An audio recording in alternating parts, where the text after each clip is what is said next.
Ok, ok. Em, a ver, veo un poquitito Desde para ahora ya está poder... grabando. Ya Ya, estoy bueno. grabando. Ok, ok, genial. Bueno, entonces, nosotros vamos a hablar un poquitito sobre la evaluación de los síntomas. Aparte que, como tenemos nosotros muchas personas aquí que no son profesionales, hay otros que sí. Hablando mucho de cómo le encontramos a nuestros pacientes cuando estamos en la casa, cuando están a nuestro cuidado, cuando de repente no tenemos un profesional que está al lado nuestro, cómo darnos cuenta de en qué momento poder hacer ese llamado o acudir a un profesional. Esa es la parte importantísima que tenemos que aprender hoy. Hay muchos síntomas, pero por lo menos algunos más frecuentes les voy a ir mostrando, ¿sí? Empezamos entonces, el puntero, y ahí vamos. Bueno, entonces, uno de los más importantes o más frecuentes, no importantes, sino más frecuentes es el dolor. Cuando nosotros hablamos del dolor, ya nos damos cuenta de que es algo que nos limita. Y es algo que solamente la persona que está percibiendo ese dolor puede saber la intensidad, cómo es, en qué parte del cuerpo. Ojalá tuviésemos nosotros una conexión con un cablecito para saber específicamente cómo está tratando, cómo está llevando ese dolor nuestro paciente, ¿verdad? Entonces, es muy frecuente en pacientes con cáncer, no solo no exclusivo, pero sí es muy frecuente. Se puede controlar con medicamentos en la mayoría de los pacientes. Generalmente el tratamiento son analgésicos opioides, dependiendo también de la intensidad que tiene este dolor. Sí, y es una experiencia intransferible. No puedo saber yo cómo le duele a la otra persona. ¿Sí?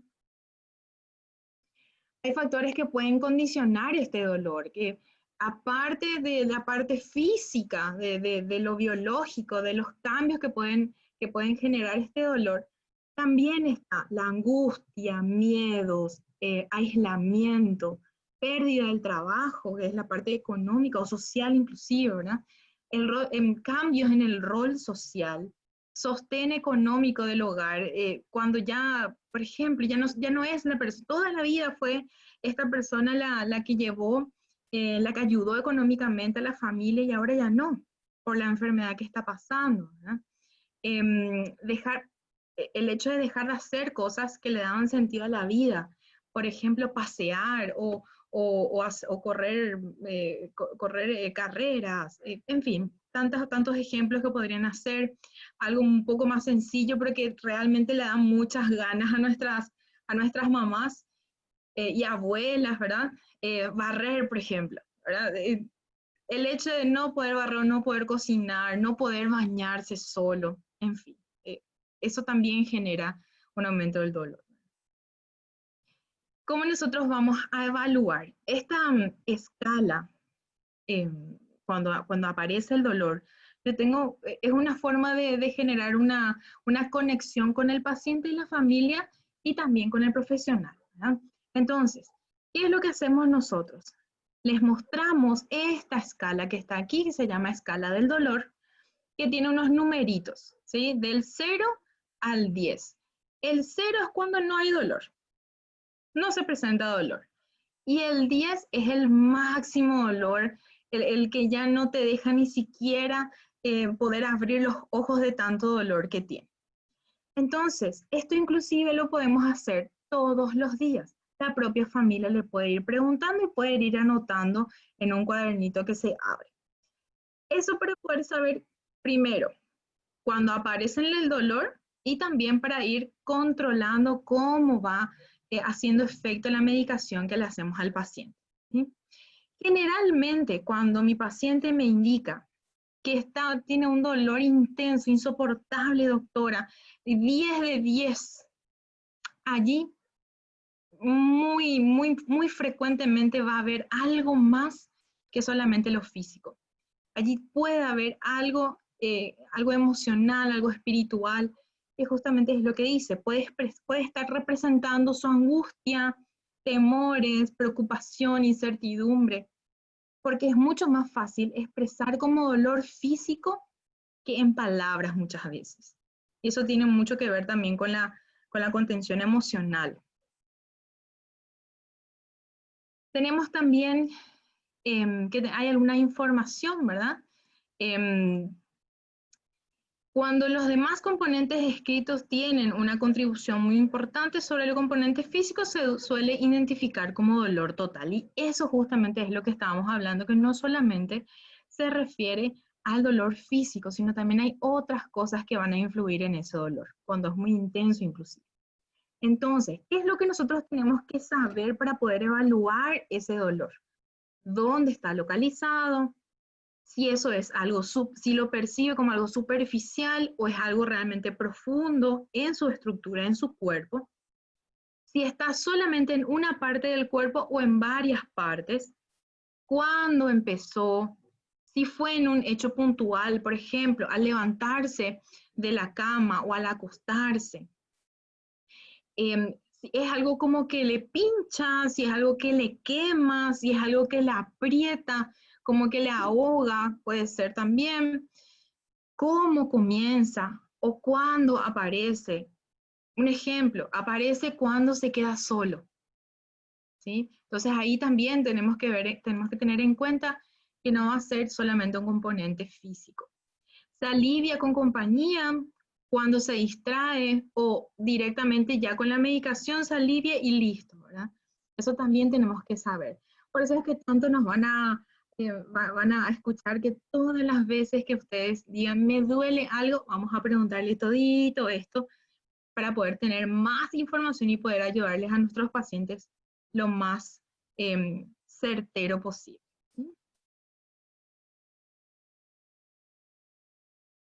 Ese dolor total del que estábamos hablando hace ratito o recién, tiene los componentes. Un dolor total no es solamente algo físico, es algo que engloba todas las esferas de nuestra persona. Pues obviamente está en la parte física, que es el daño del cuerpo, de las estructuras del cuerpo. En la parte emocional, que pueden estar también los miedos, el insomnio, que no puedan dormir. También genera un aumento del umbral del dolor que estuvimos hablando en la primera charla con el doctor Mazzotti. Depresión también, en la parte social, el rol en la familia, que ya no la pueda cumplir, ya no pueda ser la persona que vaya a trabajar y traer el dinero a la casa, ¿verdad? Y que sean mis hijos los que tengan que ir a hacer eso, también. Y la parte espiritual, que es algo fundamental, que no solamente hablamos de religión, pero sí la parte espiritual es algo, es el puntal, es como el hilito que es lo único que nos sostiene muchas veces. Ahí hablamos de las culpas, del proyecto de vida, de la fe religiosa, obviamente, de la trascendencia. ¿Qué significa mi vida? ¿Qué significó? ¿No? Hasta ahora, ¿qué significa? Darle ese sentido a nuestra vida. A pesar de estar pasando de un momento malo, ¿verdad? Que lo perciben como malo. El objetivo del tratamiento del dolor es lograr el mejor control posible a un nivel tolerable para la persona y a la vez mantener la lucidez y evitar la somnolencia. Es decir, no porque le duela a mi paciente yo le tengo que dopar directo. Eso por supuesto es muy común. Prefiero que esté dormida que sufra. Es algo que yo escuché mucho. Pero si se puede controlar con analgésicos que no provoquen la somnolencia, entonces que le genere autonomía a nuestro paciente, pero por supuesto que voy a elegir muchas veces eso, ¿verdad? Ahí entra la información, ahí entra donde nosotros tenemos que comentar en la familia, los cuidadores, también cuáles son las opciones, ¿verdad? Puede llevar un tiempo cumplir este objetivo con un analgésico o con una combinación con otras medicaciones o intervenciones. Por ejemplo, hay unas intervenciones que generan una mejoría en el dolor de las metástasis óseas, por ejemplo. ¿Sí? Son procedimientos que se realizan en los hospitales, pero que tardan 1 o 2 días en hacer efecto. Entonces, mientras tanto, le hacemos un ajuste de la dosificación de la medicación analgésica, si es muy severo, seguramente opioides, Y bueno, y se ayuda con eso, ¿verdad? Y a medida que va haciendo efecto el procedimiento, vamos disminuyendo también nuestra medicación.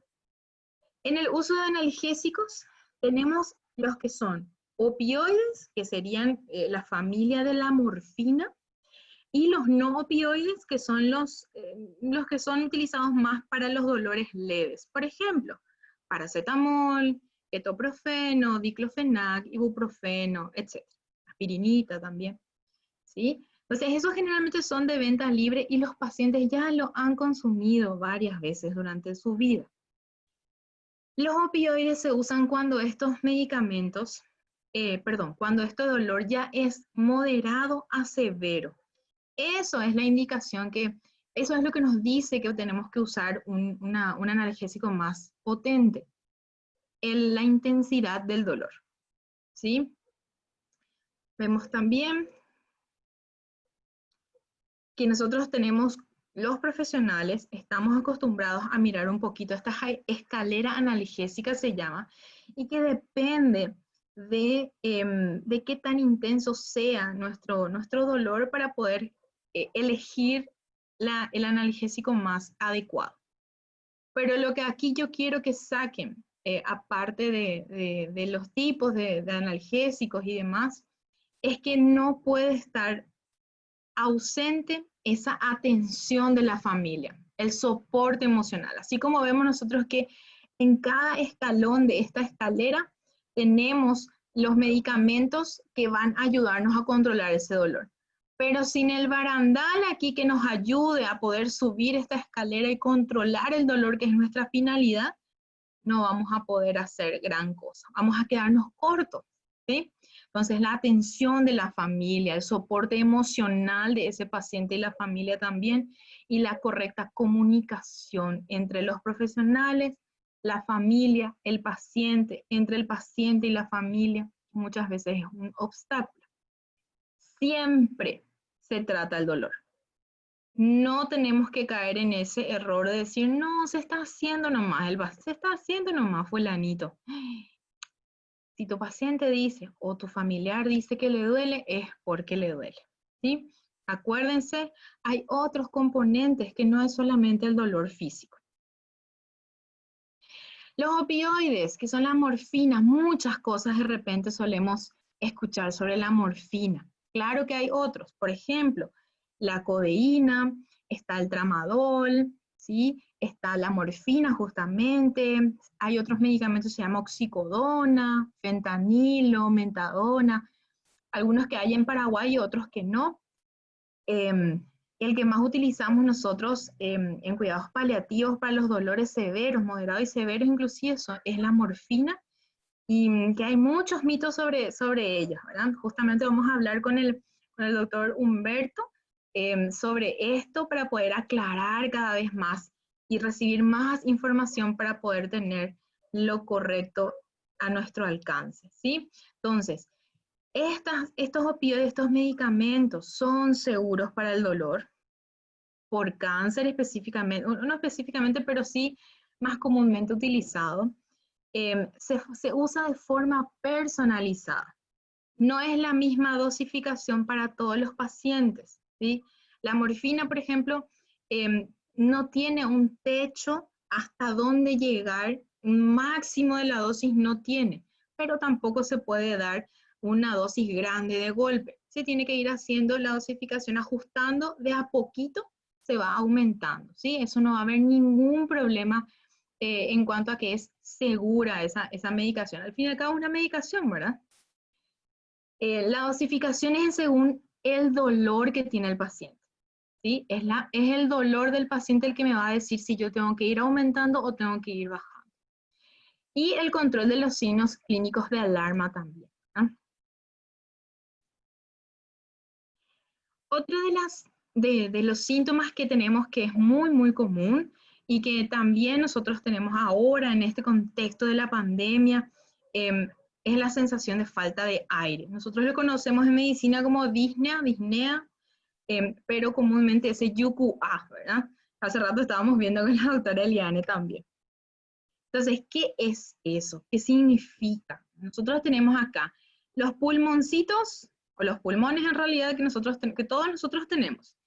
Estos pulmones necesitan un camino, que es esto que está acá, se llama tráquea, que son nuestras vías respiratorias, por donde entra y por donde sale el aire, ¿sí? Acá nosotros tenemos mucha cantidad de sangre, que son los vasos sanguíneos en realidad, que van a ayudar a que eso llegue a todo nuestro tejido del cuerpo, todas las partes del cuerpo, ¿sí? Pero aquí solamente el aire entra y sale, ¿está bien? Entonces, esa sensación de falta de aire se denomina disnea y es una de las molestias más angustiantes que presentan algunos pacientes. No da gusto, ¿verdad? O sea, no quiero imaginarme qué significa eso, sentir eso. Es algo, otra vez, algo que solamente ese paciente puede saber cómo está sintiendo, ¿sí? Hay ocasiones que pueden hacer pensar que a la persona enferma le falta el aire. Por ejemplo, cuando hay una respiración ruidosa, seca, como si fuera un ronquido, pero un poco más fuerte. Hay también una respiración ruidosa, pero húmeda, ¿sí? Con secreciones. La respiración rápida y la respiración irregular. Cuando el paciente no está consciente, suele ser muy frecuente la respiración ruidosa, que se ve mucho al final de la vida. Pero en el caso de la falta de aire, el paciente está totalmente consciente y se lo puede percibir, se lo puede comunicar, ¿verdad? Mientras no haya conciencia, mientras la persona duerma o si el paciente no expresa que le falta el aire, no podemos decir que haya disnea, ¿sí? ¿Cuáles pueden ser las causas de esta falta de aire? El líquido en los pulmones, ¿sí? Muy comúnmente, o sea, se conoce, se escucha mucho, tiene líquido en los pulmones, tenía líquido en los pulmones, fulanito de tal tenía líquido en los pulmones, ¿verdad? Obstrucción de los bronquios por alguna estructura que haya entrado, eso pasa mucho cuando nos atoramos, ¿sí? Una neumonía también genera disnea o falta de aire. La neumonía está muy relacionada con el COVID ahora mismo, ¿verdad? Es lo que provoca este virus. La anemia también, fiebre, cuando tenemos fiebre también puede aparecer. Cuando hay una inflamación a nivel respiratorio por el aparato respiratorio en realidad por un tumor presente, cuando las secreciones no se pueden manejar fácilmente y cuando hay problemas cardíacos. Famoso el paciente que tiene insuficiencia cardíaca que nos llega a nosotros en la urgencia, está con una falta de aire porque el corazón ya no está siendo capaz de bombear bien y por ende no le llega oxígeno a todo el cuerpo, ¿verdad? Después tenemos también, al igual que con el dolor, las causas no físicas. La ansiedad, la angustia, los miedos, desesperación por esa sensación de ahogo que está teniendo, porque está consciente, en fin, otros más, ¿verdad? Pero puede haber también, así como en el dolor, las causas que no son físicas que pueden hacer que eso sea peor, ¿verdad? ¿Qué hacemos cuando ese paciente está así? Para muchos profesionales esto va a ser el día a día en la atención de los pacientes con COVID, ¿sí? Que es para lo que nosotros estamos aquí, para poder saber acompañar a ese paciente. Pero también en la casa, cuando esa disnea no es o esa falta de aire no es muy fuerte, también podemos ayudar con esto, ¿sí? Algo podemos hacer siempre. Entonces, la presencia de una persona significativa para ese paciente, de confianza, que le transmita tranquilidad, eso le va a ayudar muchísimo. Ponerle en una posición confortable que le permita respirar con calma. Podemos utilizar almohadas para que pueda quedar en el lugar, por ejemplo, semisentado en vez de totalmente acostado en la cama. Y usamos muchas almohaditas para que podamos mantener en esa posición. La habitación tiene que estar ventilada, preferentemente abierta las ventanas si es que se puede. Evitar usar la ropa ajustada, tienen que ser ropitas así holgaditas, no usar tantas frazadas o frazadas muy gruesas con el paciente. Muchas veces también el tener ventiladores cerca y que le esté soplando a la cara directamente con el paciente ayuda mucho también a disminuir esa sensación de falta de aire. Refrescar los labios también, porque cuando respiramos, cuando nos falta el aire, respiramos con la boca. Y entonces ahí se seca. y más sensación. Primero, se exacerba empeora la sensación de disnea, de falta de aire, y también se seca la boca y eso me da sed, y bueno, son muchas cosas, como una cadenita, ¿verdad? Y bueno, entonces lo humedezco con agüita o con una gasa, puede ser con un algodón húmedo, fresco, y le ayuda también eso, ¿verdad? Oxígeno, si es que corresponde, que claro que eso ya va a ser relacionado ya va a estar relacionado a la evaluación del profesional, que hay dos tipos, hay uno que es un concentrador de aire y otro que es también un balón de oxígeno, ¿verdad? La morfina, una vez más, aquí nos ayuda, nos brinda su ayuda para poder aliviar síntomas. De ser necesarios también ansiolíticos. Bueno, si hay necesidad, claro que está también disponible para poder ayudar a los pacientes. Otro de los síntomas que aquí me gustaría mostrar es la respiración ruidosa. Esa respiración ruidosa que hace rato le estaba mostrando aquí, cómo es nuestra vía respiratoria que entra y sale el aire libremente. En este caso, cuando hay muchas secreciones que el paciente ya no puede manejar, que ya está tan débil que ya no puede manejar, entonces al entrar y salir, el aire no puede salir fácilmente, ¿sí? Es como que esquiva estas secreciones para poder entrar y salir, y eso genera los ruidos fuertes al respirar, ¿sí? En la enfermedad que puede ocurrir, o puede ocurrir en realidad, que la vía aérea se encuentre parcialmente ocupada por secreciones bronquiales. Por lo tanto, aparece una respiración ruidosa que es desagradable de escuchar, pero eso no significa que el paciente se esté ahogando, ¿sí? Recuerden, y mientras paciente, esto se genera mucho cuando el paciente está ya inconsciente. Cuando hay una inconsciencia, esa sensación de falta de aire no hay, ¿sí? Tampoco hay una sensación de ahogo ni tampoco sufrimiento para ese paciente. Claro que nosotros como profesionales tenemos medicaciones para poder ayudar eso a disminuir estos ruidos fuertes, que se llaman también estertores. Se puede ayudar también con medicación, y eso ayuda para que no escuchemos tanto. Pero bueno, el paciente ya está inconsciente, ¿sí? Algunas intervenciones que pueden ayudar también, y que no necesariamente seamos nosotros los que hagamos, sino en la casa, es posicionar el cuerpo con la cabecera elevada, ¿sí? Con su cabecita más elevada y hacia un costado, ¿sí? La colocamos así. No darle de comer ni de tomar a la persona si está inconsciente, de hecho no lo va a poder ni siquiera tragar, ¿verdad? Indicar la medicación para reducir las secreciones, que ahí es el momento donde nosotros entramos, que les estaba comentando, con las medicaciones que pueden reducir. Las náuseas y los vómitos son algo muy frecuente, demasiado frecuente diría yo, ¿verdad? Son desagradables, cada uno de nosotros seguramente que ha pasado por esas náuseas y los vómitos. Hay una aversión a algo que nos provoca esas náuseas, ¿verdad? Y los vómitos.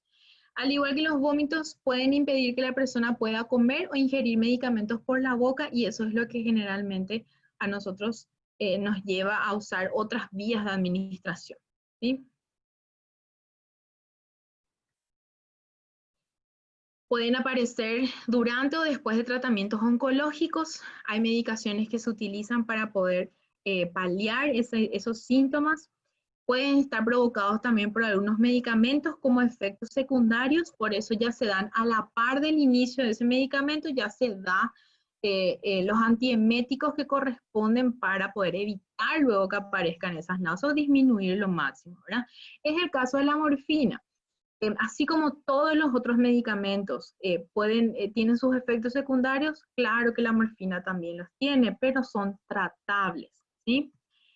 Pueden dar náuseas en los primeros días de tratamiento y luego ceden. 3 días aproximadamente nosotros damos el antiemético y súper bien el paciente después maneja esa morfina. Ya no tiene náuseas. Pueden aparecer también cuando la enfermedad oncológica progresa, produce pérdida del apetito, intolerancia, rechazo a los alimentos, olores muchas veces. Los pacientes no pueden oler olores fuertes y le dan ya náuseas y vómitos. ¿Cuáles son las medidas para prevenir o mejorar estos síntomas? Tratamiento se tiene que hacer a horario, ¿sí? No esperar a que aparezcan eso, porque evidentemente si aparecen las náuseas y los vómitos ya no vamos a poder ingerir los medicamentos. Siempre tenemos que valorar el hecho de que el paciente pueda tomar por vía oral sus medicamentos. Prevenir, consultar por síntomas de constipación, mantener la boca limpia y húmeda. Hay veces que nuestros pacientes tienen la boca seca, tienen la boca con honguitos, y eso se tiene que tratar, se tiene que higienizar todos los días. Mantener los lugares ventilados, tranquilos, sin olores desagradables o intensos. Preparar las comidas en lugares alejados del paciente, eso es un tip buenísimo. Inclusive aquí el licenciado nos va a dar nos puede apoyar con eso. Evitar que los olores así estimulen, ¿verdad? A los pacientes las náuseas. Mantener posiciones adecuadas y cómodas para alimentar al enfermo, sea sentado o semisentado, no acostado, preferentemente no acostado, obviamente. Procurar que el paciente coma e ingiera bebidas lentamente, sin apuro. No hay necesidad de que yo sí o sí le tenga que dar al mediodía a mi paciente un plato de comida entero. No, lo podemos espaciar durante todo el día en pequeñas porciones y eso va a ayudar inclusive a que puedan comer mejor. Procurar descanso luego de las comidas y también que pueda beber líquidos este paciente. Es importantísimo. Hay algunos sabores que son mejor tolerados para nuestros pacientes. Por ejemplo, o no sabores también, sino que consistencias, ¿verdad? De los alimentos. Caldos, sopas, bebidas frías, frescas, jugos de fruta, obviamente té frío, una vez más, la temperatura, helados, flanes, yogures, licuados, agua helada con limón, trocitos de gelatina, hielo. Recuerdo demasiado bien que uno de mis pacientes me decía, doctora, yo tomo mi heladito, con eso yo estoy feliz, me decía. Es conveniente que las comidas se ingieran también en porciones pequeñas, que es lo que les estaba comentando hace un ratito, fraccionadas durante todo el día, entonces para evitar grandes cantidades de comidas que pueden también estimular las náuseas. Otro de los síntomas que es la constipación, muy preocupante, los pacientes se preocupan muchísimo ellos mismos y también la familia, ¿verdad? ¿Y cómo saber en qué momento yo tengo que dar un laxante, no tengo que dar el laxante, es bueno, es malo? Muchas preguntas que nos vienen a la cabeza, ¿verdad? ¿Qué es la constipación? Dificultad o esfuerzo para evacuar las heces o hacerlo en escasa cantidad. Consistencia dura, poca frecuencia durante la semana, ¿sí? Es importante tratarlo para evitar la pérdida de apetito, las náuseas, dolor abdominales, que suele haber mucho, famoso nos aventamos todo, ¿verdad? Que significan los gases dentro del abdomen o dentro del aparato digestivo, y que puede requerir, obviamente, el uso de laxantes, dependiendo también de la causa, ¿verdad?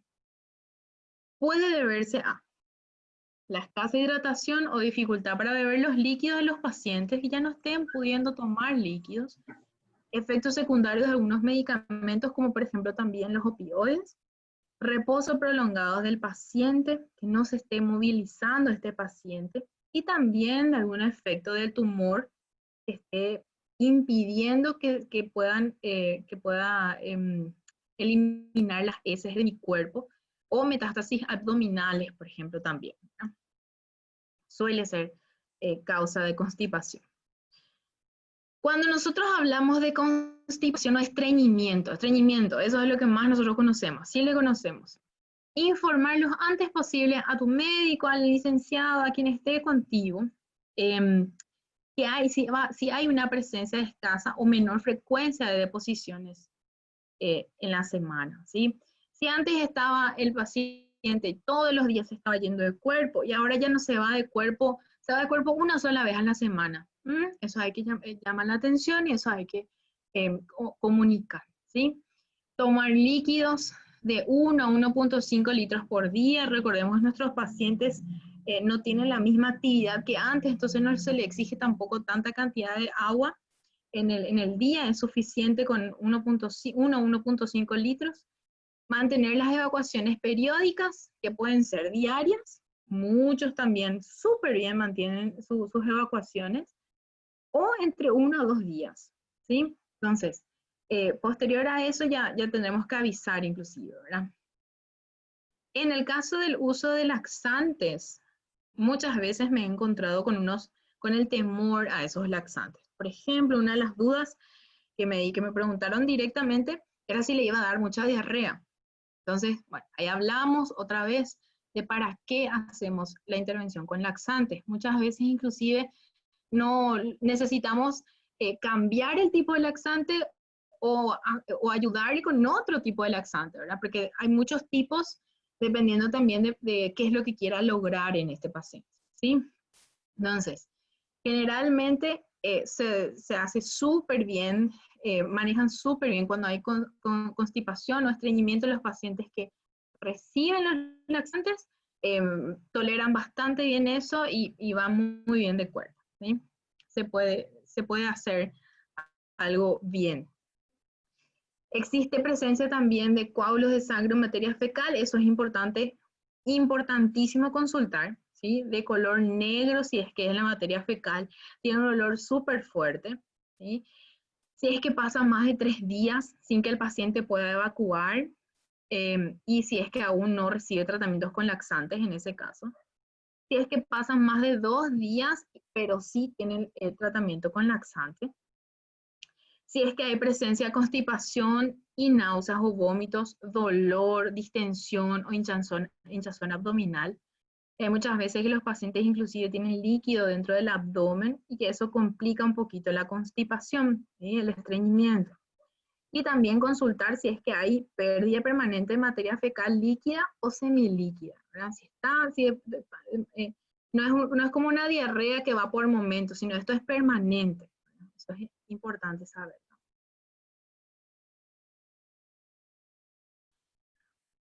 El último de los síntomas que les quería comentar el día de hoy es el delirio o confusión, que lo vamos a tocar así puntualmente nada más porque esto tiene una clase específica para todos nosotros y queremos saber qué es, ¿verdad? Corresponde a un cambio repentino en la manera en que está funcionando el cerebro de una persona, hay desorden en la conciencia de esta persona, pérdida de la capacidad de atención, distracción fácil, desorientación en el lugar, en la hora, el día, el lugar. Puede aparecer de momentos, es frecuente por las noches, esté más despierto, inquieto ese paciente, y durante el día tenga sueño, ¿verdad? Puede presentar alucinaciones visuales, que está viendo algo, bichitos, arañitas, táctiles, sentir que alguien le toca, o auditivo, inclusive escuchar voces de personas que no están. Es frecuente la alteración en el pensamiento, el habla, el lenguaje, lo que dificulta comunicarse para ese paciente. Importantísimo saber que el delirium o la confusión que nosotros le decimos, ¿verdad? Que es más conocida así, no es un tipo de demencia. La demencia es algo mucho más largo, mucho más lento, de instauración más lenta, aparece más lentamente, ¿sí? No es tampoco una enfermedad psiquiátrica, es una complicación que suele aparecer mucho para nuestros pacientes, ¿sí? Hay que Hola, buscar, buenas noches, doctora. Hola, sí, Gabriel. ¿Puede ser síndrome confusional agudo? Parte de lo que está hablando. O sea, claro, a eso más se estamos refiere. hablando específicamente de delirium, Ah, ok. ratito. Bueno, también tenemos que saber qué es lo que causa este delirio, que es la deshidratación, podría ser una de las razones, por eso es que tanto quería llegar a este momento que es la causa. Las infecciones, también efectos de algunos medicamentos que se solucionan cambiando, rotando de esos medicamentos o disminuyendo la dosis, alteración de algunos elementos de la sangre, por ejemplo, el sodio, el calcio, el azúcar en sangre también. Y bueno, esto significa un mal funcionamiento, ¿verdad? En el cerebro, que no significa que el paciente se esté volviendo loco del dolor, porque eso mucho, así lo conocemos, ¿verdad? Que quiere decir que no está controlado o no tiene o tiene mucho sufrimiento y por eso se está volviendo loco, ¿verdad? Escuché mucho, por eso es que quería llegar y tocar este punto, ¿sí? Bueno, las recomendaciones que son cortitas, por ejemplo, no dar siempre el paciente tiene que utilizar todo lo que para él es importante, audífonos, anteojos, ¿sí? Están acompañados por sobre todo, de forma permanente. Obviamente, tener muy en cuenta el hecho de la deshidratación de las medicaciones, tiene que estar controlado, ¿verdad? Un poquito voy a pasar esto porque ya es nuestra horita. Y bueno, todos estos síntomas significa algo que nosotros vemos en la casa, al lado de estando al lado de nuestros pacientes, nuestra familia, nuestro ser querido, esa persona con la que estamos todos los días. Y que no significa que nosotros no tengamos que hacer nada por ella, porque ya está en la última etapa de la vida y no es así. Víctor Frank nos decía mucho que la vida nunca se vuelve insoportable por las circunstancias, sino solo por falta de significado y propósito. Mucho tiene que ver la contención emocional, mucho tiene que ver cuidarnos entre nosotros con mucho amor, ¿sí? Entonces, es lo que quería compartir con ustedes en cuanto a los pocos síntomas que estuvimos viendo, cómo evaluar y cómo manejarlo también en las casas, ¿sí? Siempre a la par de una ayuda profesional. Gracias. Bueno, muchísimas gracias, doctora Andrea Ferreira. Tenemos algunas preguntas, pero como les dije, vamos a dejar, cuando finalice la charla, ahora tendremos la exposición del doctor Humberto Mazzotti. Él es médico, oncólogo, especialista en cuidados paliativos, con una experiencia de más de 20 años. También es docente en la universidad. Y el doctor Humberto Mazzotti nos va a hablar sobre la morfina, mitos y verdades. Doctor. Hola, ¿qué tal? ¿Cómo están todos? Espero que no estén demasiado cansados. Lo mío es bien cortito, así que va a ser rápido. Bueno, voy a compartir mi pantalla.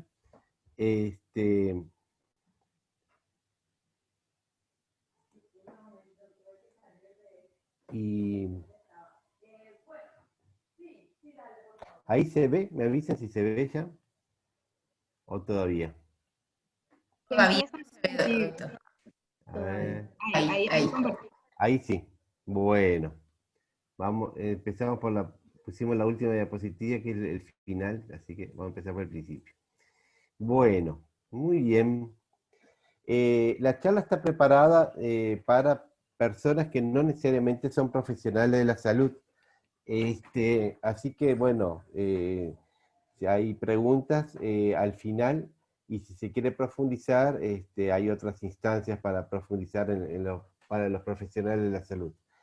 Bien, entonces el primer concepto es que la morfina es un derivado, se extrae así naturalmente, sin ningún cambio, de una flor, que es la flor de la amapola, por lo tanto es un extracto natural, como si fuera un perfume que se saca de una flor, es un extracto natural que se obtiene de la naturaleza de hace milenios, que se utiliza la morfina para un montón de usos, y por lo tanto, por eso yo remarco que es un regalo de la creación, de la naturaleza, para nuestro uso.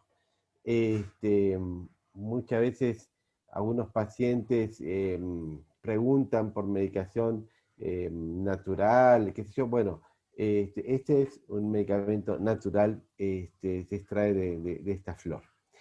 Una flor hermosa, como ven, y como toda flor tiene una corola, ¿no? Que es lo hermoso de la flor, ¿verdad? ¿Y cuál es la corola? ¿Cuál es la corola de esta morfina? La corola de la morfina es que es un potentísimo analgésico. Como bien decía la doctora Andrea, para dolores fuertes, analgésicos fuertes, para dolores fuertes, morfina, ¿sí? Es el mejor analgésico fuerte, es realmente sumamente potente, y por eso solo es ya un regalo. Pero gracias a Dios, tiene otro efecto espectacular, que es que disminuye la disnea. La disnea, que es, como ya dijo la doctora Andrea, la disnea es una sensación desagradable de falta de aire. El paciente parece que se ahoga, tiene la sensación de que se está ahogando, que le falta el aire, ¿no? Y esta sensación es muy común en el COVID grave. Una de las causas, de los síntomas más comunes cuando una persona tiene el COVID en forma grave, en la última etapa, es la disnea, ¿verdad? Tiene otras cosas positivas, es un tranquilizante, calma la tos, induce el sueño, morfina de hecho viene de Morfeo, que es el 2 del sueño, combate la diarrea cuando hay una epidemia de cólera, por ejemplo, que es una enfermedad también que se transmite por una bacteria que es muy contagiosa. Cuando hay esta enfermedad del cólera, se utiliza mucho la morfina para contrarrestar la diarrea por cólera. O sea que la morfina tiene muchos usos, esta corola realmente tiene muchos pétalos y realmente es una gran ayuda. Para el dolor fuerte, es el medicamento de elección, como decíamos. ¿Por qué? Bueno, porque es muy fácil de disponer. Hay, gracias a Dios, la organización, la fabricación de la morfina está regida a nivel mundial, está controlada a nivel mundial, y hay la fabricación de la morfina está regulado, y la materia prima llega a cada país de acuerdo a la necesidad de cada país. O sea, cada país tiene que decir cuánta morfina va a fabricar, necesita para su población, y un organismo internacional provee esa cantidad de morfina para ese país a un precio muy barato. Es, por lo tanto, un medicamento sumamente económico. En algunos países, como en Argentina, es fabricado por el Ministerio de Salud Pública para aún hacerlo aún más barato. Otra ventaja es que es de corta acción. Esto, que si bien tiene una parte negativa porque implica múltiples dosis al día, es una ventaja porque si tenemos algún problema con la administración de la morfina, dura poco su acción, y por lo tanto rápidamente el paciente puede, si nos pasamos de dosis, no es demasiado grave porque rápidamente el paciente libera, se deja de la morfina. Bien, también puede administrarse por varias figuras, por distintas formas. Se puede dar por boca, ¿no?, que es la forma mejor de dar la morfina, dado que es la boca, el paciente muchas veces es algo que esté muy débil, no depende de nadie para tomarla, por lo tanto le da el control de la situación, que es algo que la pérdida de control es uno de los motivos de sufrimiento psicológico más importantes de los pacientes al final de la vida. Entonces ese control no lo pierde porque toma él la morfina y nadie le está controlando. Y esto es muy importante. Otra cosa es que otra vía, cuando la vía oral por algunos motivos no se puede, es la vía subcutánea. Nosotros la vía subcutánea es una vía maravillosa que no sé si tendremos tiempo en este curso de hablar específicamente de ella, pero es una vía maravillosa porque también da mucha autonomía. Las inyecciones subcutáneas también se las puede practicar el mismo paciente, como lo hacen los pacientes con diabetes, por ejemplo, que ahí inyectan la insulina.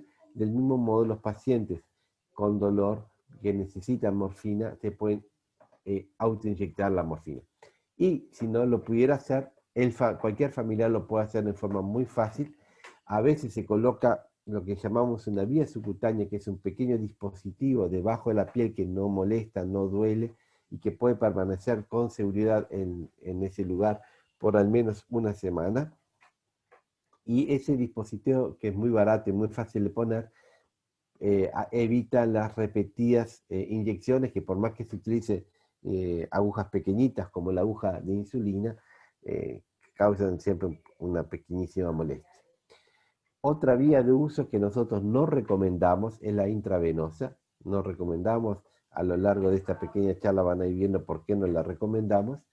Pero también se puede usar por otras vías más raras, como por adentro del intestino, por la nebulización, por la mucosa. por el músculo, etcétera, pero ni las nombramos porque no las usamos normalmente. Bien, la otra ventaja de la morfina es que es un fármaco, como decía, hace milenios que se utiliza y por lo tanto es muy conocido hace tiempo y ya hay mucha experiencia en el ámbito médico de todas sus cualidades. Entonces, eso es muy, muy importante porque es un fármaco con el que hay mucha experiencia, no es un fármaco nuevo. Bien, el otro uso grande de la morfina es la disnea, o sea, de esta falta de sensación de que el paciente se siente que se ahoga, que le falta el aire, algo horrible. ¿Cómo hace la morfina para controlar la disnea? Bueno, principalmente es que disminuye la percepción de la disnea a nivel del cerebro. O sea, el cerebro no se da cuenta que tiene disnea. Entonces el paciente queda tranquilo. ¿Sí? El paciente queda tranquilo. También disminuye la frecuencia respiratoria. Al disminuir la frecuencia respiratoria rompe un círculo vicioso que se da. El paciente con disnea está ansioso, está nervioso.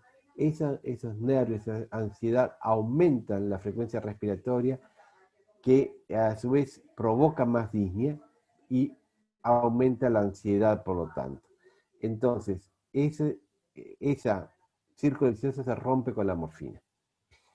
Mejora el funcionamiento del corazón, esto es más complicado de explicar, pero esta es la razón, por ejemplo, por la cual se usa cuando una complicación que hay con el corazón falla, que se llama edema agudo de pulmón, bastante común con el corazón falla, se utiliza la morfina. También es un ansiolítico, por lo tanto también por ese lado mejora la disnea. Y bueno, y tenemos presente que también la disnea puede estar relacionada con la tos y es eficaz para la tos. Pero principalmente el motivo principal, el mecanismo, la forma principal por la cual ayuda a la morfina a la disnea es la disminución de la percepción, o sea, de la disnea al nivel del cerebro. El paciente no se da cuenta y se tranquiliza.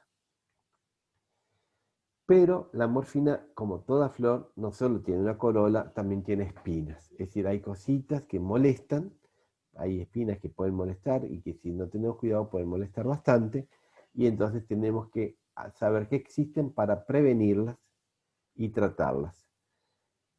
Sobre todo, prevenirlas. Uno es el estreñimiento y las náuseas y los vómitos, que ya dijo la doctora Andrea. Después, la somnolencia, la confusión mental. En el caso de la confusión mental por morfina es muy importante tener en cuenta que es necesaria una buena hidratación. La deshidratación es causa de por sí de confusión mental y la morfina también al excretarse por vía urinaria, por lo tanto una mala hidratación también empeora la confusión mental por la morfina. Entonces muchas veces cuando hay confusión mental se puede prevenir o se puede tratar fácilmente simplemente con una buena hidratación. En algunos casos, sin embargo, bueno, vamos a tener nuestra clase de confusión mental, así que dejamos por ahí.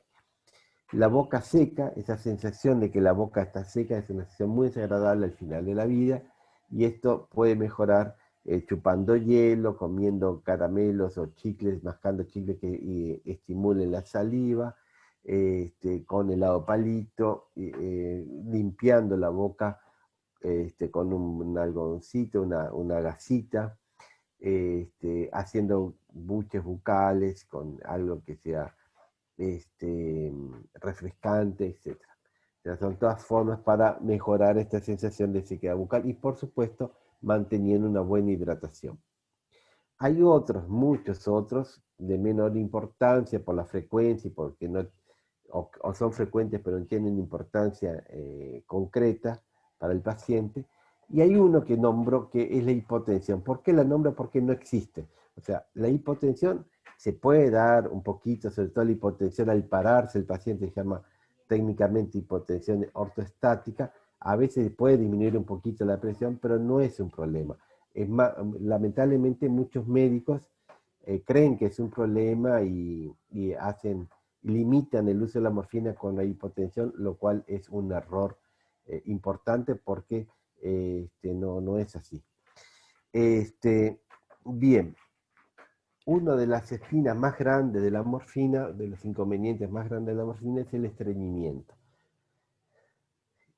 ¿Por qué ocasiona estreñimiento la morfina? La razón principal por la cual ocasiona estreñimiento es porque se detiene el tránsito intestinal, es decir, la materia fecal no se forma en el intestino, pero no se mueve hacia el ano, ¿no? Entonces se queda estancada, Esto es lo que hace la morfina. Al quedarse estancado, hay que utilizar medicamentos que se llaman laxantes, pero no cualquier laxante.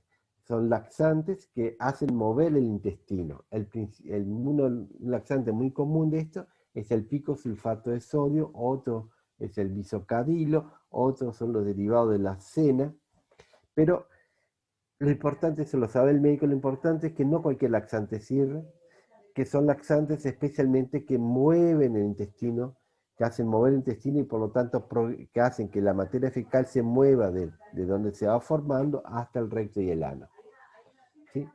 Ahora, en algunos casos, por más laxante utilicemos, no hay más remedio que usar enemas. Entonces, como bien decía la doctora, si pasan varios días sin ir de cuerpo, avisar, porque posiblemente ahí la única solución es practicar un enema, porque si no, se forma una complicación más grande que es la impactación de la materia fecal, o sea, se tranca una gran cantidad de materia fecal tan dura que la única forma es quitarla por una maniobra manual, que es muy, muy molesto.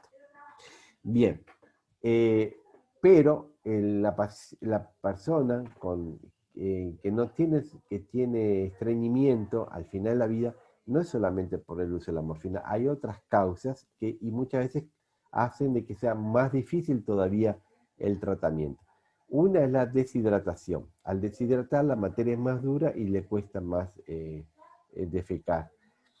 Entonces, importante que el paciente esté bien hidratado. Y lo otro es la quietud. Muchas veces el paciente está por su misma enfermedad en reposo y bueno, pequeños movimientos o quizás masajes suaves al nivel abdominal pueden ayudar a mejorar el estreñimiento. Bien, otra espina importante, pero de menor importancia que la anterior, son las náuseas y vómitos. Es muy importante prevenirlo, más que tratarlo, prevenirlo, porque si no lo prevenimos, si el paciente vomita, muchas veces lo que sucede es que el paciente después rechaza tomar la morfina, dice, no quiero tomar más esa porquería que me hace vomitar. Y entonces, como no tenemos muchas alternativas, al menos económicas, para la morfina en el Paraguay, si rechaza la morfina y tiene dolor o tiene disnea, entonces lamentablemente nuestro paciente va a sufrir mucho por dolor y por dificultad respiratoria, por disnea, porque no supimos prevenir las náuseas y vómitos. Entonces, importantísimo es prevenir las náuseas y vómitos los primeros días, porque después el organismo se acostumbra y no tiene más este síntoma, esta complicación. Y ¿cómo se previene? Se utilizan medicamentos, no sirve cualquier medicamento. Por ejemplo, el ondansetron no sirve, es muy lindo, muy caro, muy útil para los vómitos de la quimioterapia, pero no para este uso. Entonces, ¿qué usamos? Algunos medicamentos que trabajan sobre todo a nivel del cerebro. La metoclopramida tiene una doble acción, una acción a nivel del intestino, del estómago, pero tiene una acción a nivel del cerebro. Por eso que sirve, y como si usamos dosis pequeñas, generalmente es suficiente para prevenir las náuseas y vómitos por la morfina.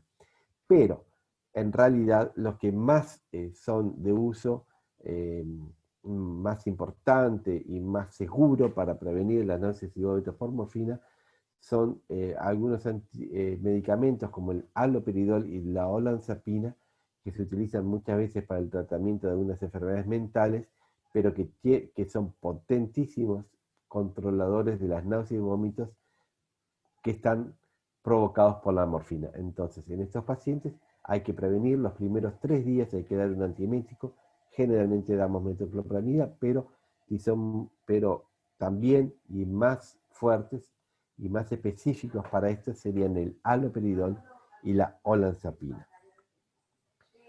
Las dosis, la morfina, no vamos a hablar mucho de dosis porque esto es para el público general, ¿no? Los médicos son los que saben de la dosis, pero hay unas cosas generales que sí conviene saber. La dosis personalizada, no hay una dosis estándar, no es como los antibióticos, que ya sé que si tengo una determinada infección y tengo que hacer un determinado antibiótico, para todos los pacientes es más o menos la misma dosis. No, acá no hay una dosis determinada, es una dosis que hay que personalizar a cada paciente. Como bien dijo la doctora Andrea, el dolor es una sensación intransferible y por lo tanto cada paciente va a necesitar una dosis distinta para un dolor, diríamos entre comillas, semejante. Y además va a ir cambiando eso a lo largo del tiempo. Puede ir mejorando, puede ir empeorando. Y entonces eso, la dosis va a ir variando a lo largo de la evolución del paciente, de los días. No hay, por lo tanto, una dosis estándar de inicio. Bueno, de inicio usamos alguna dosis más estándar en algunos casos, pero no hay una dosis estándar, la dosis es personalizada.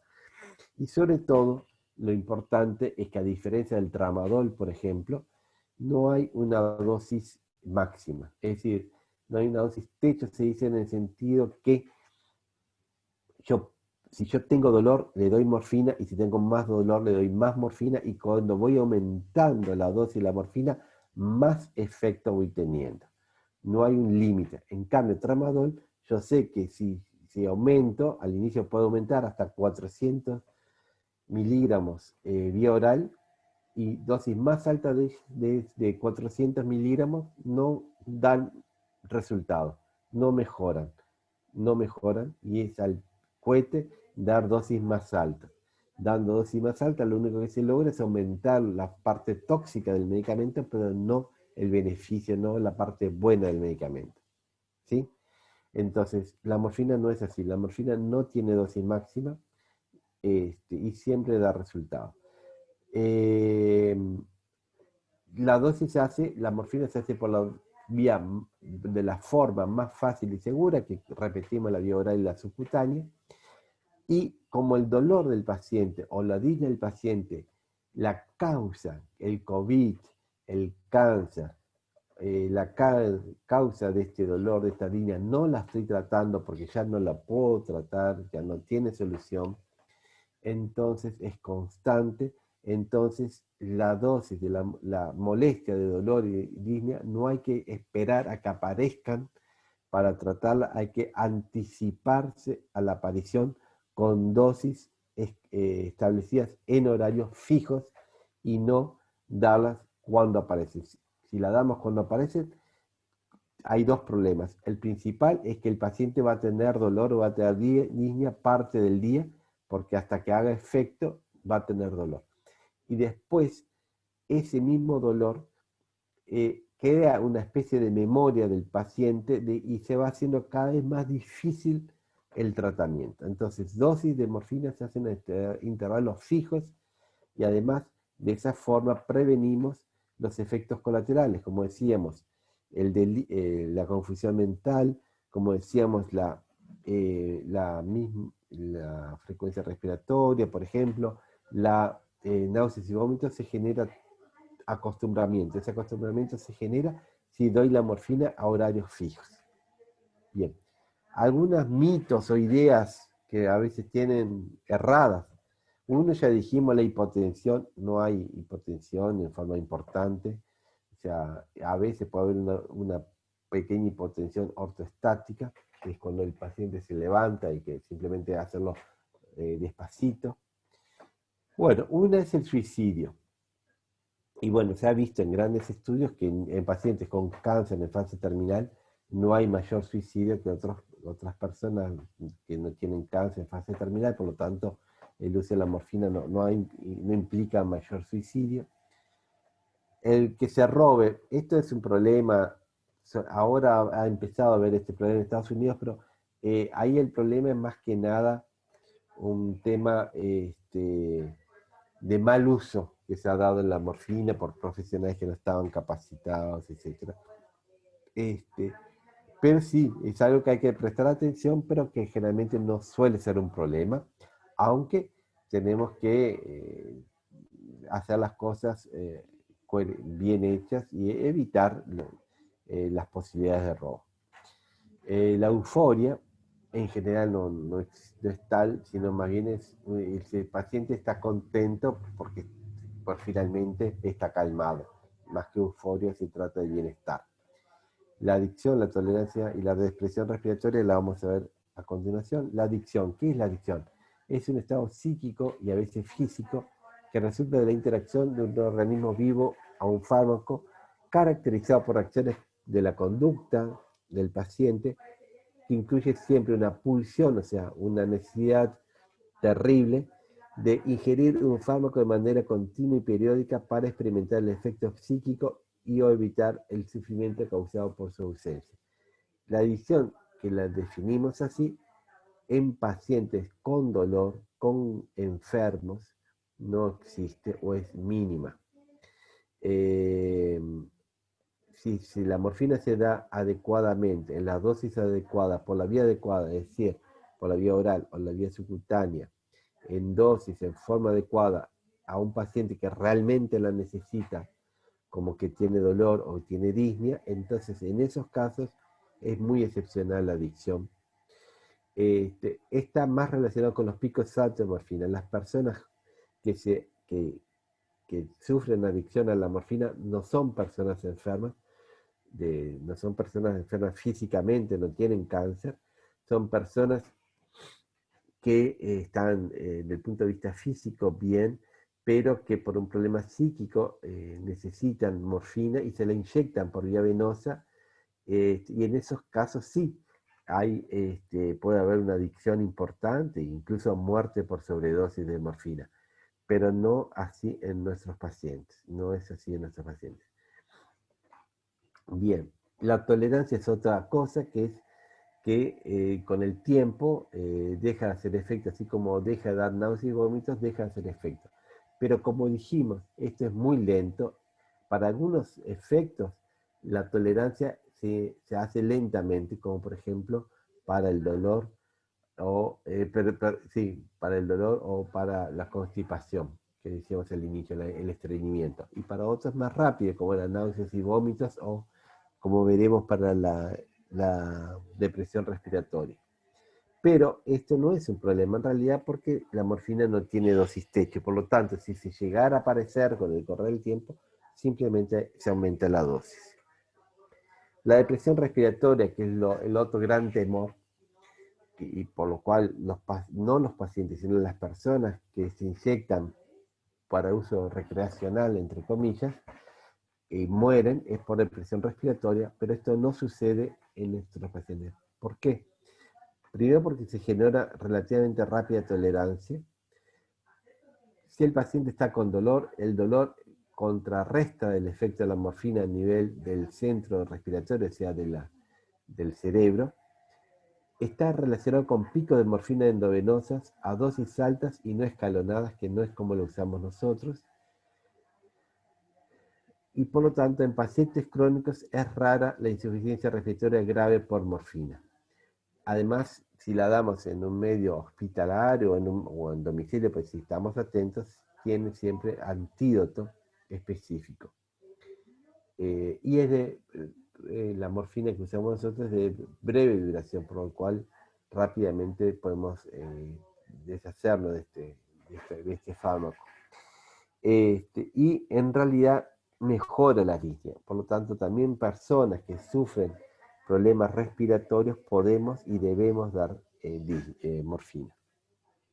En conclusión, la morfina es un regalo de la naturaleza para el alivio de al menos 2 de los síntomas más penosos al final de la vida, el dolor y la disnea. Bien usado, es de uso seguro y barato. Todos deberían tener acceso a este medicamento. Muchas gracias.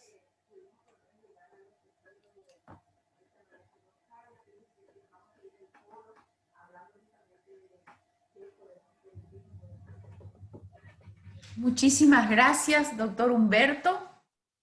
Y ahora podemos, entonces ya terminamos las 3 presentaciones que teníamos preparadas para esta noche y podemos pasar a las preguntas. Entonces yo voy a ir a la primera pregunta, que fue a las 7:38. Tenemos como 10 preguntitas, así que sí, anoté las horas para no olvidarme porque van corriendo. A las 7:38, Lucero dice: suelo ver que la mayoría de la gente suele usar el alcohol al 70% en rociador para desinfectar la mano, reemplazando el alcohol en gel. ¿Sería lo correcto? Eso entiendo que es para la doctora Eliane.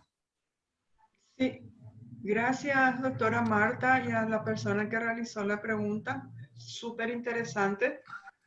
El alcohol en general de por sí es un desinfectante y es como que le paraliza a cualquier agente microbiano. Pero para poder matarle, indefectiblemente tiene que frotarse la superficie para que pueda servir. El alcohol en líquido no llega a ser lo suficientemente lubricante como para poder hacer esa función durante los 20 segundos necesarios para desinfectarse toda la mano. Y también otra de las diferencias que tiene con el alcohol en gel es que el alcohol en gel tiene como un vehículo, como un aceite que permite también la lubricación de la mano y evita esa laceración o esas heridas o esas irritaciones que puede realizar el alcohol en forma directa sobre la piel. Es un desinfectante, pero se vio que mejor funciona para las manos el alcohol en gel o el alcohol que se prepara con la glicerina. Dura más tiempo. Perfecto. Muchísimas gracias. Cualquier cosa que, si no queda totalmente respondida, las preguntas de ustedes, para ir pasando y para que puedan responderles a todos, en el foro pueden volver a consultar sin ningún problema. Reitero y digan, no, esto es lo que yo quiero saber. Otra pregunta, y fueron en el orden de las presentaciones, entonces para Eliane también. Doctora, el portador del virus, ¿por cuánto tiempo puede infectar a otra persona? Bueno, los 3 primeros días antes que la persona presente síntomas, de hecho que ya está transmitiendo el virus. Después de los síntomas, hoy se sabe con evidencia y a ciencia exacta que hasta 10 días uno es secretor de virus, dice la literatura.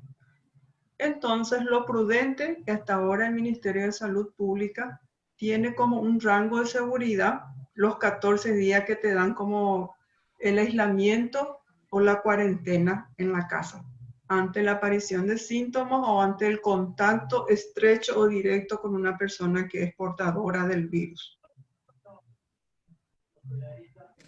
Eso es hasta hoy. Todo en la ciencia es cambiante, pero eso hasta hoy es la evidencia científica que se tiene.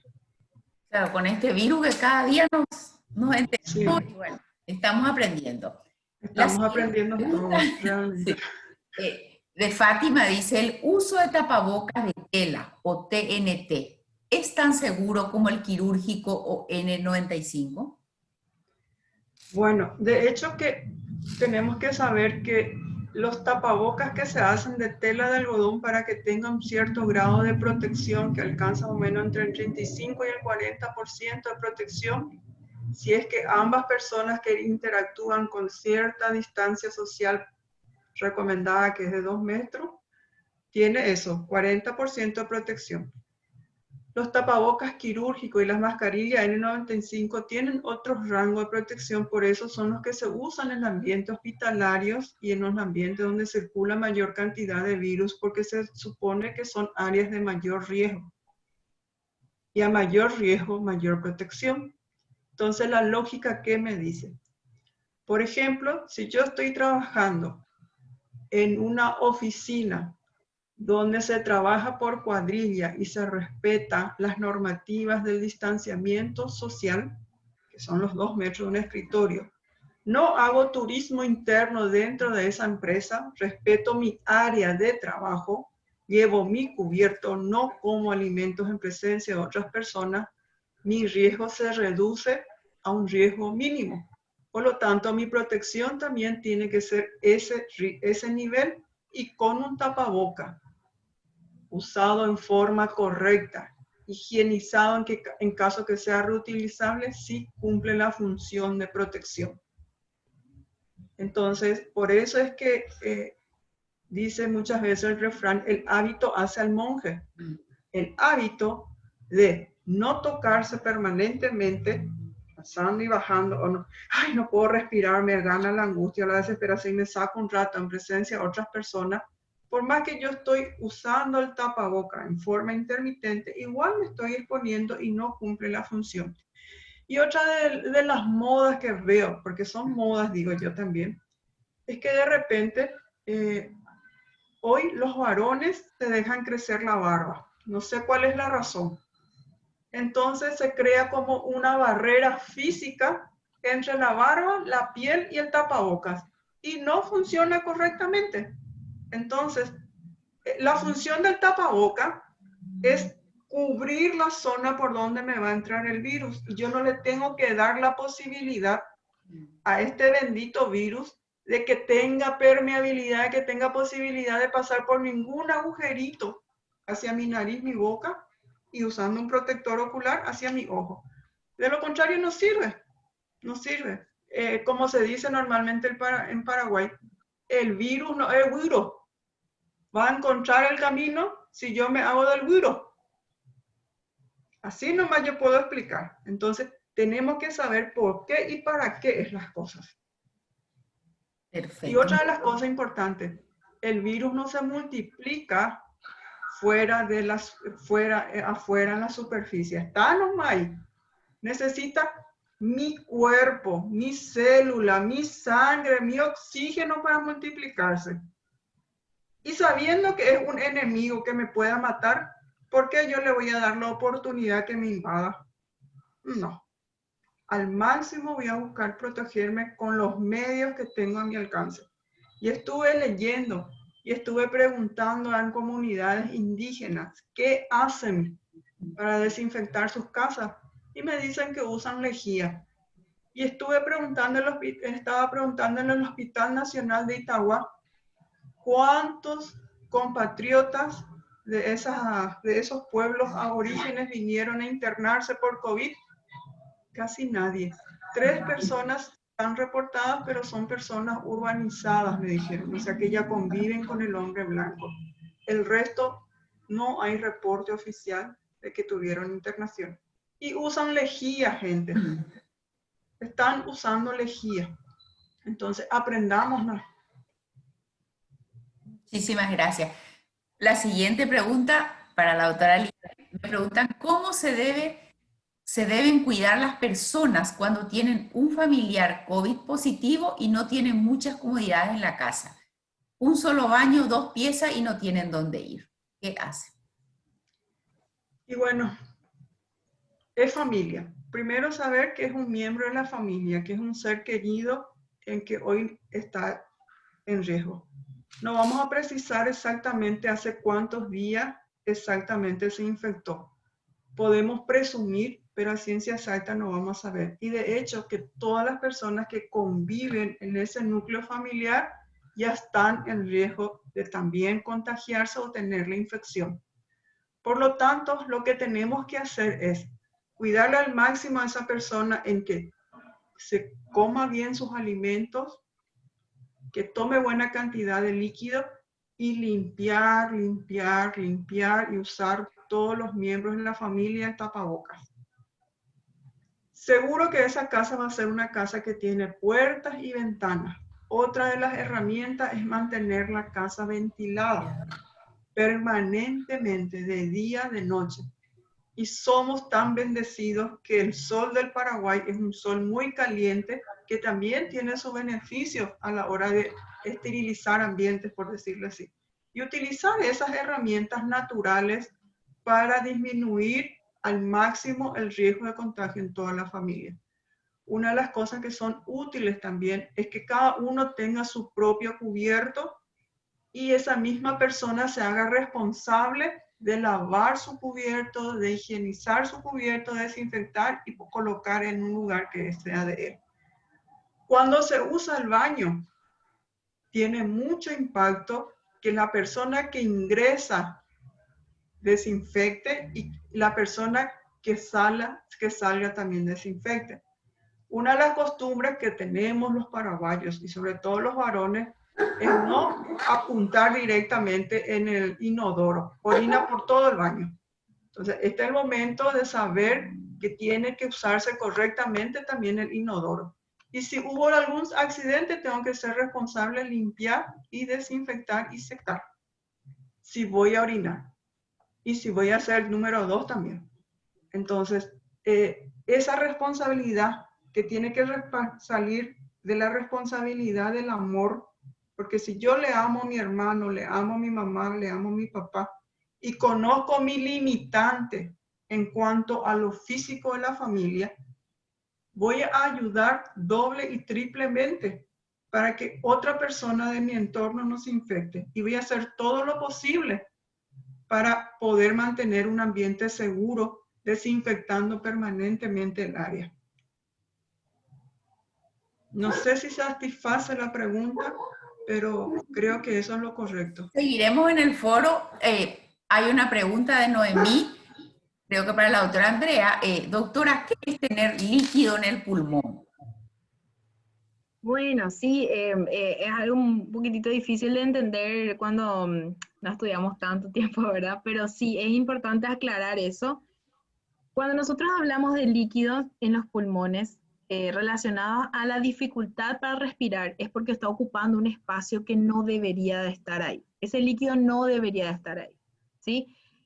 Puede ser provocado por una infección, que serían las neumonías y demás en el caso del COVID, o también puede estar relacionado con el espacio que hay entre el pulmón y el tórax, que sería la parte donde tenemos el hueso, músculo y demás, ¿verdad? Hay un espacio entre los pulmones, que son los que se inflan y se desinflan, hay un espacio entre el tórax, y ahí se acumula el líquido, entonces evita que el pulmón pueda expandirse por completo y meter todo el aire, ¿verdad? Entonces eso también genera un poco de dificultad respiratoria y falta de aire, pero es por el líquido en realidad. Perfecto. Y la siguiente pregunta es si el dolor puede ser también psicológico. También para vos, Andrea. En realidad el dolor, como dije en la clase, en la explicación, si un paciente te dice que tiene dolor, que me duele mi brazo, le duele el brazo, ¿sí? Ahora, puede estar facilitado, que duela con más facilidad, de una forma de decirlo, cuando yo me siento solo, cuando yo no tengo un lugar donde poder dormir, donde yo no sé si mis hijos están bien, o sea, a esos factores psicológicos, emocionales, sociales, le llamamos también, es un aspecto del dolor, hace que sea un poco más fácil inclusive que pueda aparecer un dolor. Un estímulo que debería de tener, de ser un gran estímulo para que genere dolor recién, si yo tengo todos los otros factores sociales y emocionales, es muy fácil que un estímulo pequeñito ya genere mi dolor. A eso sí, muy comúnmente se le conoce como dolor psicológico, pero así como el frío no es psicológico, el dolor tampoco, ¿verdad? Sí, el chillido de pecho, menciona la doctora Andrea Ferreira, ¿sería igual al llamado estertor de la muerte? Los chillidos de pecho nosotros los conocemos como las sibilancias. Se ven mucho más cuando las vías respiratorias se achican por una reacción, por ejemplo, en el asma. ¿Sí? Eso sí sería el chillido de pecho. Y se escucha más a nivel de pulmones, ¿verdad? A nivel de tórax. Inclusive nosotros a los niñitos le podemos poner nuestra oreja y le escuchamos con ese chillido de pecho, ¿verdad? Sibilancias. Sin embargo, los estertores vamos a escucharlo más a nivel central, más aquí. Si se escucha como ronquidos, pero fuertes, ¿verdad? Que son como burbujas grandes, fuertes que se van rompiendo. Esos son los estertores, que serían los ruidos fuertes. Y la siguiente pregunta ya es para el doctor Humberto y dice así, la dosis de morfina no tiene horario específico, según necesidad o debería de ser a horario? Bueno, en nuestros pacientes, como expliqué, tiene que ser en horarios fijos. Cada 4 horas se da la morfina normalmente, en algunos casos cambia eso, pero normalmente es cada 4 horas y es en horarios fijos. ¿Por qué? Por dos motivos. Uno, porque si no, va a haber parte del día que el paciente va a tener dolor. Y entonces nosotros lo que tenemos que procurar es que las 24 horas del día no tenga dolor o no tenga disnea. Y si dejamos pasar un tiempo y lo hacemos según dolor o según disnea, entonces el paciente va a pasar mal. Y después también porque cada vez va a ser más difícil de controlar. Queda como una memoria en el paciente del dolor que hace que sea más difícil después controlar ese dolor. Además, que algunos efectos colaterales como la náusea, los vómitos, van a empeorar si no se hace en forma regular la morfina. Entonces, por todos esos motivos, es que se hace en horarios fijos cada 4 horas normalmente, dependiendo de algunas condiciones que el médico sabe, pero normalmente son cada 4 horas. Sí. Y Soraya pregunta si una persona asmática con cáncer de colon puede usar la morfina. Sí, puede usar la morfina. En algunos, depende del asma que tenga la persona, puede ser necesario ajustar las dosis. En algunos casos podría tener como efecto una broncoconstricción, pero normalmente puede usar la morfina vigilando este aspecto y en todo caso aumentando la dosis de algunos broncodilatadores, pero sí puede usarla. Hay otras preguntas, ¿verdad? Voy a tratar de juntar también por la hora. Dice Antonia, ¿la morfina se utiliza solo en pacientes oncológicos? Y hay otra de Edgar que dice, ¿con qué frecuencia se puede utilizar la morfina? Bueno, no, la morfina, este es el curso justamente de COVID. O sea, la morfina se puede usar para el tratamiento de dolor y disnea grave en cualquier paciente que presente ese síntoma. Se utiliza muchísimo en cáncer, pero se utiliza mucho también en enfermedades cardiológicas, del corazón, en enfermedades de los pulmones, justamente lo que se llamaba la enfermedad pulmonar obstructiva crónica. Se utiliza con cierta frecuencia la morfina, debería utilizarse más de lo que se utiliza, y en otras enfermedades que cursan con mucho dolor o con mucha dificultad respiratoria, o sea que no es exclusiva para nada del cáncer.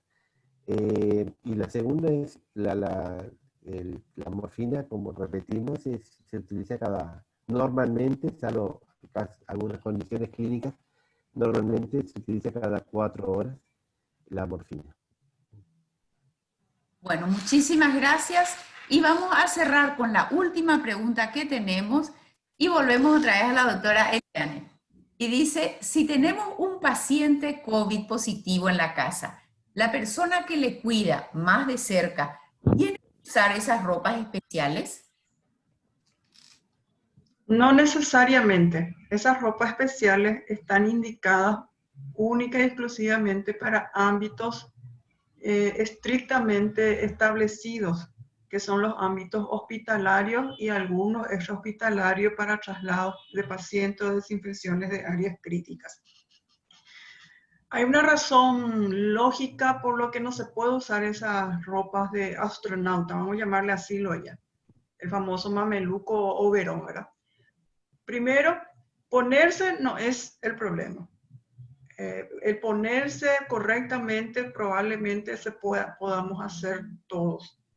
Pero a ciencia exacta y bien sabido está que el momento más crítico para retirarse de esa ropa, o sea, el momento más crítico para infectarse es retirándose esa ropa.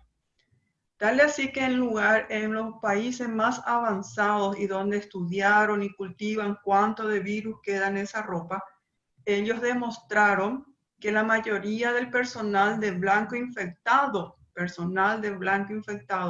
que es un personal que se entrena para ponerse y sacarse la ropa, tiene un alto índice de contagio en el momento de sacarse el mameluco. Entonces se está usando espejos donde uno se pueda mirar y conscientemente repasar los pasos y estar en la presencia de otra persona para retirarse el traje. Ese es uno de los problemas que tiene usar ese overol. Por lo tanto, una persona no entrenada, y el entrenamiento lleva días, horas, para poder hacer correctamente, no puede utilizarse porque su riesgo va a ser mayor. Tal así que hay un comentario de una doctora que trabajó con pacientes con ébola y ella nunca se infectó de ébola en el África. Sin embargo, vino a trabajar a Estados Unidos y la segunda semana de trabajo resultó ser COVID positivo. Cuando le preguntamos, ¿qué te pasó? ¿Cómo te contagiaste? Y nadie me recordó los pasos y no tenía espejo. Fue su respuesta. Porque el ser humano es como que recuerda o no recuerda todo en el momento cuando hace las cosas por automatismo. Recalco, lo que sirve para la casa es la limpieza, la desinfección continua, permanente. El poder utilizar cada uno sus cubiertos. Y otra de las cosas, otros de los errores que solemos conversar y analizar, porque no tenemos la experiencia de decir es así. Tenemos la costumbre de cuando entramos a limpiar la sala del enfermo o el lugar donde está el enfermo, agarrámoslo la sábana y tiramos al aire. Jambo bebé. Eso no se puede hacer. Eso hay que recoger la punta y doblar hacia adentro. O si no, shalala, y luego metemos y sacamos el trapo a repasar. Ida y vuelta a la basura. Shuf, shuf, shuf. No es que pasamos, enjuagamos, limpiamos, lavamos, volvemos, no. Ida y vuelta de la misma sociedad una y otra vez. Y estamos felices porque creemos que hemos logrado el objetivo. Pero pequeños pasos va a ser la diferencia en no infectarme masivamente. Entonces, ¿qué es lo que se propone para la limpieza? Tener un balde que le vamos a llamar balde de agua sucia. Se barre lentamente. Si no voy a tener tiempo de hacer pausada y conscientemente esa limpieza, no me voy a exponer. Voy a tomarme el tiempo y voy a hacer, ahora, ¿cómo voy a barrer? Y voy a barrer en un solo sentido, sacando toda la basura hacia afuera.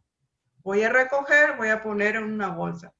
Voy a usar un balde con agua y jabón para repasar mi piso, para lavar mi piso. Enjuago, lavo, si tengo la posibilidad, uso otro trapo y entonces con agua limpia en otro balde enjuago mi piso para no caerme después por el piso resbaloso que queda. Tengo que retirar el exceso de agua y jabón. Si tengo la posibilidad de usar Ayudip, por supuesto, puedo hacer un tercer repasado de mi superficie de piso con agua y Ayudip. Y eso en forma bien disciplinada voy a lograr disminuir el riesgo de contagio. Si tengo cortinas en la casa y ya tengo un enfermo, puedo retirar la cortina durante ese tiempo que hay un familiar enfermo y dejar las ventanas abiertas para que sea más fácil la limpieza. O si no, todos los días tengo que alzar mi cortina, bajar y lavar. Y eso también cansa y lleva también el producto, gasta también, ¿verdad? Entonces, todos esos pequeños pasos conscientes que voy haciendo va a hacer que disminuya mi riesgo, porque como les dije, yo ya no sé si ya no soy portadora del virus y no voy a desarrollar la enfermedad. Entonces, disminuir al máximo con la limpieza, con la higiene, en forma disciplinada y correcta es lo que tengo que hacer en la casa. Y usar el tapabocas. Sí, justamente Silvia nos comenta una experiencia que pasé en mi familia, conformada de 6 personas. Tuvimos el virus COVID y gracias a la desinfección constante, solo 2 personas tuvimos. Es muy importante desinfectar todos los días y como dijo la doctora, el virus no es duro, pero le vencimos. Excelente. Nos dice Esteban, realizar ejercicios respiratorios con nuestros pacientes de manera cotidiana ¿podría ayudar en algo ante el diagnóstico del COVID? Sí, el ejercicio, primero que hace que la mente esté tranquila, estable. y da una sensación de bienestar pleno que uno afronta con un positivismo cuando tiene gran descarga de una sustancia que se llama endorfina, que de alguna forma son sustancias que reparan también al organismo. Entonces, el estar fuerte mentalmente, espiritualmente y emocionalmente hace también que mi cuerpo esté fortalecido y, por supuesto, si me contagio, mi organismo va a estar mejor preparado para afrontar esa situación que de alguna forma es una situación pasajera.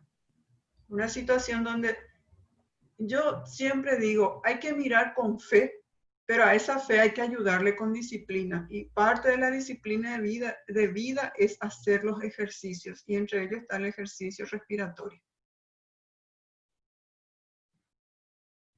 Ya llegamos, prácticamente vamos a llegar a las 21:27. Estamos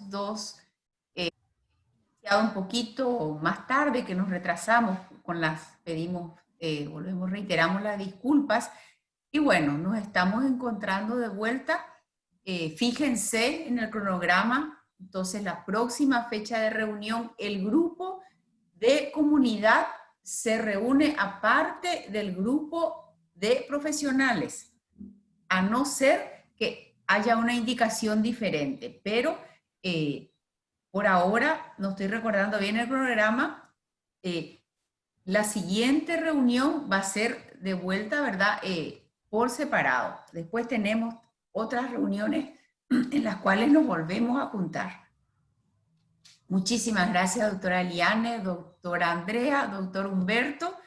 Que tengan una buena noche. Y hasta la vista, seguimos en el foro. Muchas gracias. Chao, chao. Buenas noches, gracias.